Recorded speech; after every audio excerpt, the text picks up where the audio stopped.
Quick video, but I gotta call this all about this whole gainful employed narrative.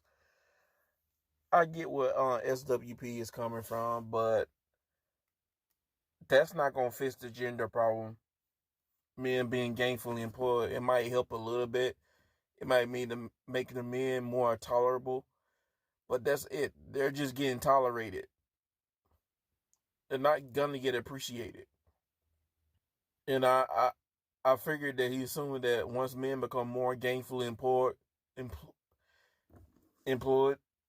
and the women, he's just assuming that the women are just gonna, out of the blue, going to start respecting the men, and that's just simply not the case because we've been here in decades of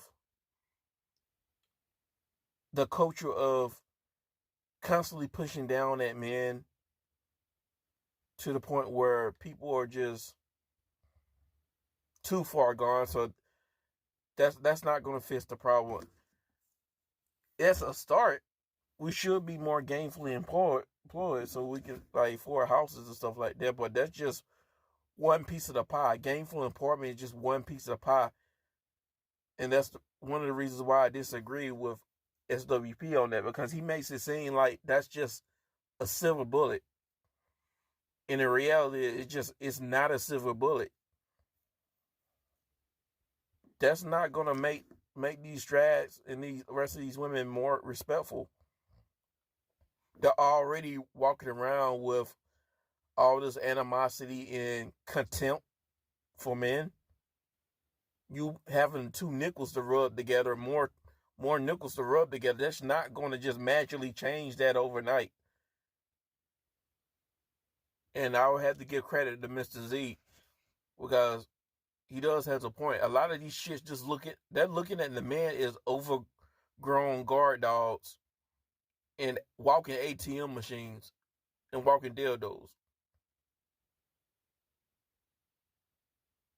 They don't want you to be gainfully employed because they're actually trying to build with you, trying to build a family, this, that, and the third. Like they looking at you to be gainfully employed because that's what they expect. So you can spoil them so that your money is their money and their money is their money. Like, with that mentality, there's no way that these dudes are just gonna get respected just because you're more gainfully employed. Cause think about it, like they already got the feminism, they can go and get their own money, and they want their autonomy as well. So they pretty much want everything. They want the benefits of womanhood, and they also want the benefits of manhood, the benefits of yesteryear society and the benefits of today's society, without none of the drawbacks on everything, on all these endeavors. And they want you to accept this one-sided social contract, and the only thing you get in return is some washed up sets, some washed down, watered down sets on their turn, by the way. Their existence, with basically their presence. Because they have the attitude was like, my presence is charity. Just like Jay-Z said. And on occasionally, they ask to kiss. You're just a walking ATM machine. That's not going to fix the problem. And I think SWP, no disrespect to SWP, but I think he's looking at it from his own rose-colored lenses. From the perspective of being from the suburbs, because he grew up in like a middle class, upper middle class environment. I think he came up from the suburbs. But it's giving Clarence parents had a good marriage. It's like he's projecting that suburban point of view to the rest of the opinions, to the rest of the pot. It's like, I get what you're coming from, but you can't really project that on everybody. You can't really project that to people who grew up in rural areas, grew up in the inner city, or is on the city, the country, the hood. You can't really project that into these different types of living situations, because those living situations are in the belly of the beast. Like if you're walking around in these areas with your heart on your sleeve, just completely naive out here with these outdated ideas, you're going to get chewed up and spit right out.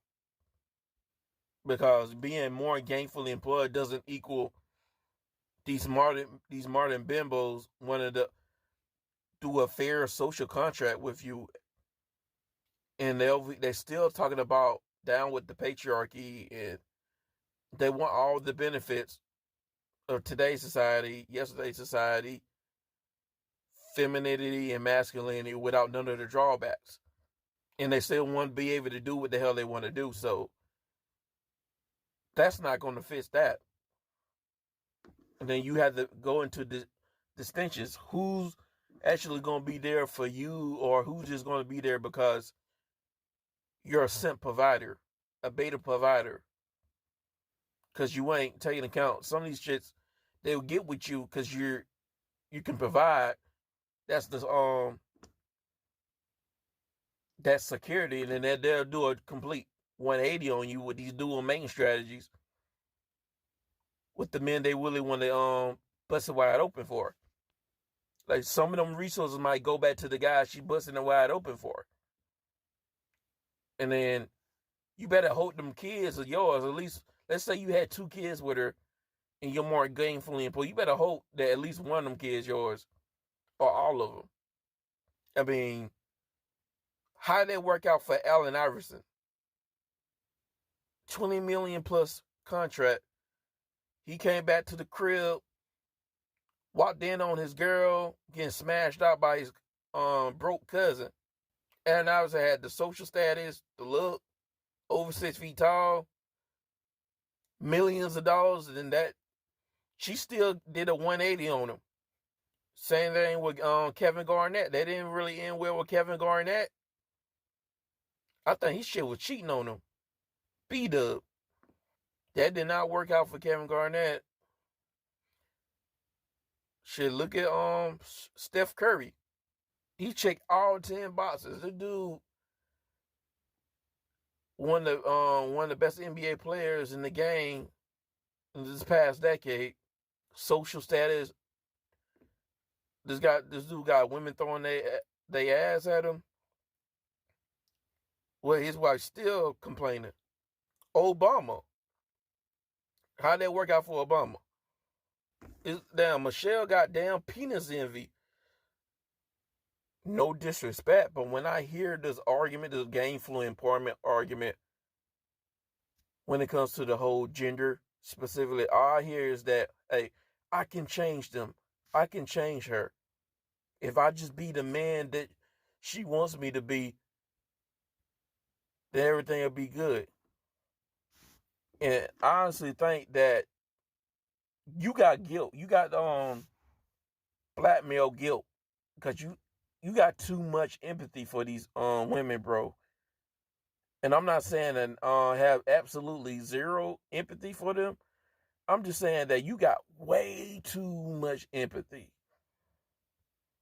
to the point where it's like low key becoming like black misandry, because you like to throw these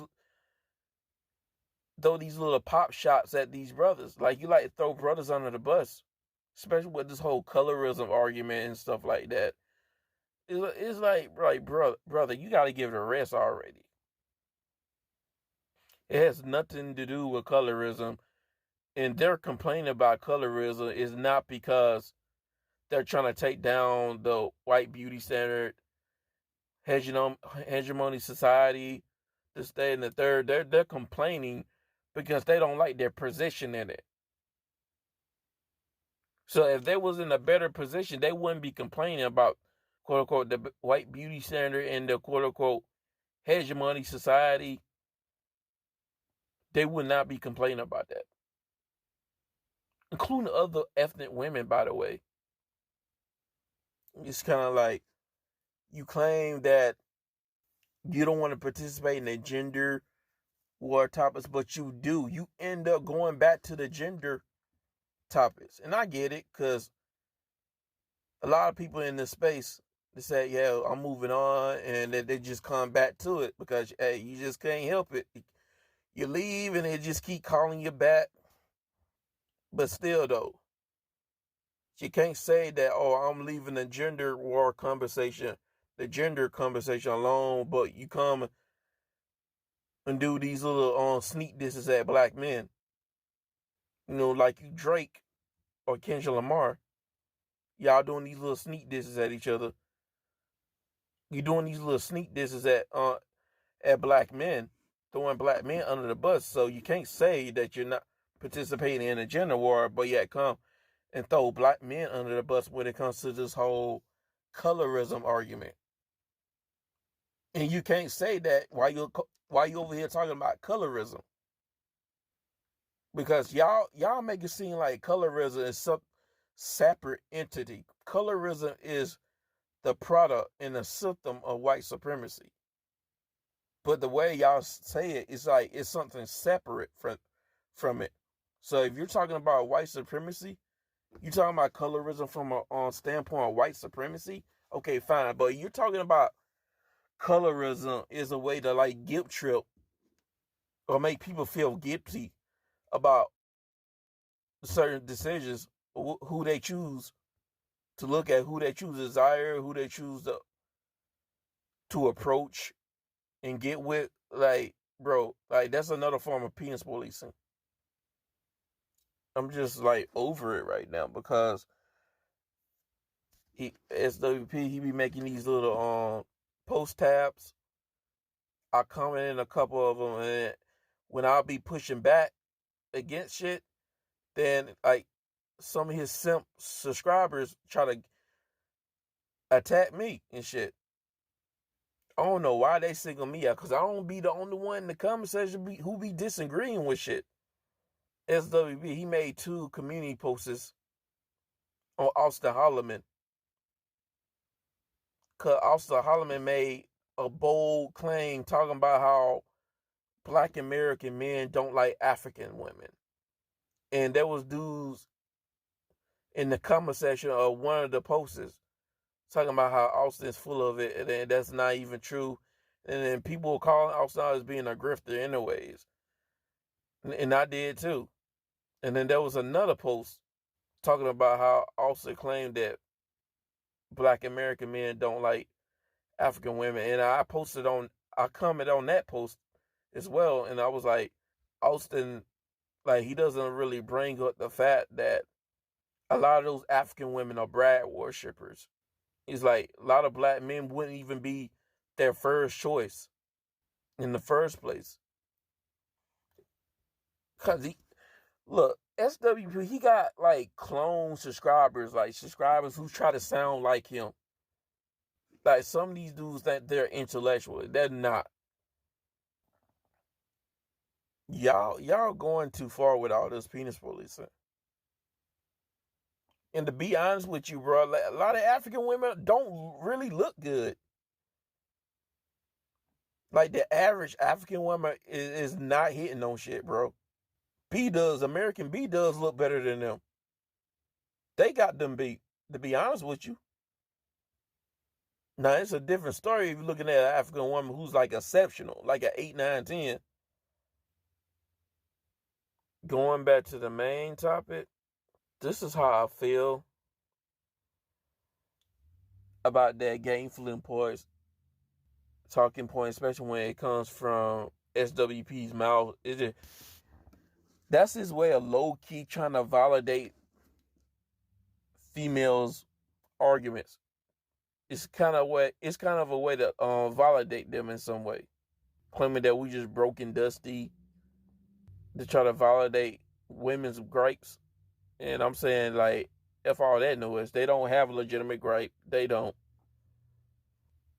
So let me know what you guys think. I just need to make a video on this whole gainfully employed talking point. I get where he's coming from, but the way that he's trying to say it, especially when it comes to the whole gender thing, is just not, because that's not going to get it work. That's not going to apply in today's society. Maybe they'll work in about 30, 40 years ago, but now in 2025, going on to 2026, the way these bras acting up, Yeah, you be gainfully employed, taking care of her, providing for her while you at work, she's sucking somebody's dick. It's not just the men being gainfully employed. You got to fix the culture where it's American culture. We're lacking values and shit. It's the lack of values and morals. Like, we live in an immoral society, bro. Society become more immoral compared to like 20 years ago, 2 decades ago. Shit, I argue a decade ago was a bit more moral.